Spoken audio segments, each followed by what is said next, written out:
Olá, pessoal. Aula de hoje: dicas essenciais para escrever um bom texto. Mantenha o hábito da leitura e da escrita. Tenha o conhecimento das novas regras gramaticais. Quem mais lê, melhor escreve. Por quê? Porque eu sempre vou ter novas ideias. Eu vou conseguir tirar novas ideias daquilo que eu fiz a leitura. Ter o conhecimento das novas regras gramaticais é porque a nossa gramática, ela passou por algumas mudanças. Por exemplo, palavras assembleia, ideia, geleia eram acentuadas, hoje não são mais. E outras palavras que eram escritas separadas, hoje também já não são mais escritas dessa forma. Então, teve uma mudança que nós precisamos acompanhar essas mudanças nas regras gramaticais. Preste atenção à grafia, a pontuação, parágrafos e concordâncias.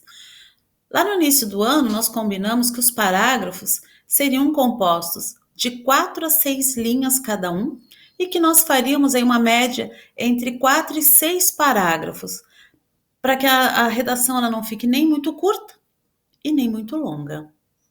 E as concordâncias? O que é concordância? Por exemplo, eu não posso falar as meninas foi. Fica estranho, né? Eu também não posso falar eles ficou felizes. Fica estranho. Às vezes dá um probleminha na hora da escrita que nós esquecemos de pôr o S no final. Mas nós precisamos tomar muito cuidado com isso. Seja criativo e espontâneo. Isso quer dizer o quê? Que eu não posso copiar um texto que já foi feito, né? Simplesmente ir lá e copiar. Eu preciso criar esse meu texto. Não utilize palavras de baixo calão. O que são essas palavras? São os palavrões. A pessoa que está lendo não merece, né? E nem precisa ficar lendo esse tipo de coisa num texto. Se distancie da linguagem coloquial e da linguagem formal. Vamos usar uma linguagem formal. Essa que a gente usa para tratar com a professora, com o diretor, né? Uma linguagem mais clara, mais objetiva. Tenha opinião e faça críticas próprias.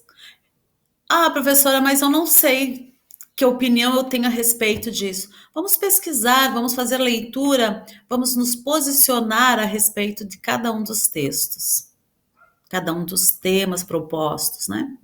Atenção à relação lógica das ideias, à coerência. Eu preciso ter um pensamento lógico. Eu não posso pensar em uma coisa, estar escrevendo e de repente eu já partir para outra, mudar completamente o rumo da minha história. Não se afaste do tema e do tipo de texto proposto. O que significa isso? Se é pedido para fazer um tema sobre a economia do Brasil nos tempos da quarentena, eu preciso fazer sobre isso. Eu não posso escrever sobre o cachorro da vizinha que não para de latir.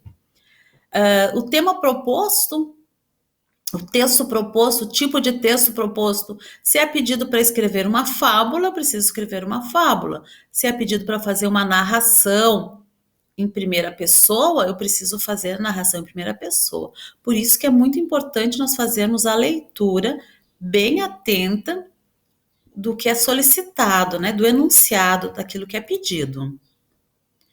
Faça um rascunho para evitar rasuras. Eu entendo, sei que dá preguiça, sei que a grande maioria não faz o rascunho.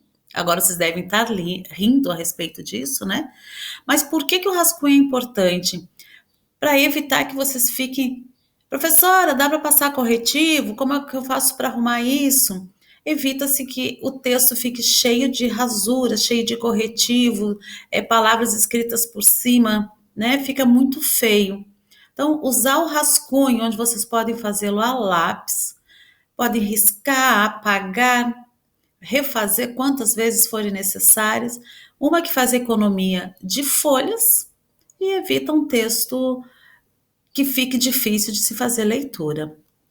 Se necessário, leia o texto em voz alta. Sempre é bom, quando nós estamos fazendo em casa o texto, pedir para o pai, para a mãe, para alguém da família ouvir o nosso texto. Porque quando nós lemos em voz alta, nós conseguimos perceber alguns erros que nós fizemos, algumas coisas que às vezes não encaixam muito bem. Cuidado com as repetições de palavras e ideias. Palavras então ele disse, então ele falou, então ele saiu, é uma das preferidas. Ele disse, ele falou, ele estava triste. Tomar cuidado com essas palavras. Vamos trocar por outras, por sinônimos. E não repetir ideias. Às vezes a gente escreve 3, 4 vezes, uma vez em cada parágrafo, a mesma coisa, às vezes só trocando as palavras. Por isso, da importância da leitura em voz alta. Não utilize palavras ou expressões que não conheça. Isso dá um grande problema, às vezes, que nós escrevemos palavras e o significado é completamente diferente daquilo que nós imaginávamos. Então, vai dar um outro contexto àquele minha produção textual.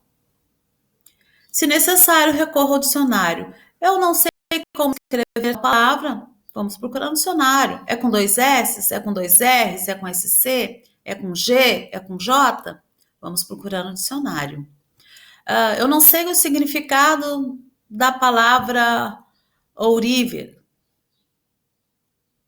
Vamos procurar no dicionário para saber o que é. Seja claro e conciso, sem ficar fazendo muitos rodeios. Ser claro, objetivo, não ficar inventando muita história para chegar no ponto em que se quer trabalhar, que se quer produzir. Certo, gente? Nosso vídeo de hoje é isso. Espero ter tirado algumas dúvidas de vocês. Nos encontramos na sexta-feira, que eu vou passar o conteúdo, a produção textual que deverá ser feita. Até lá e um beijo.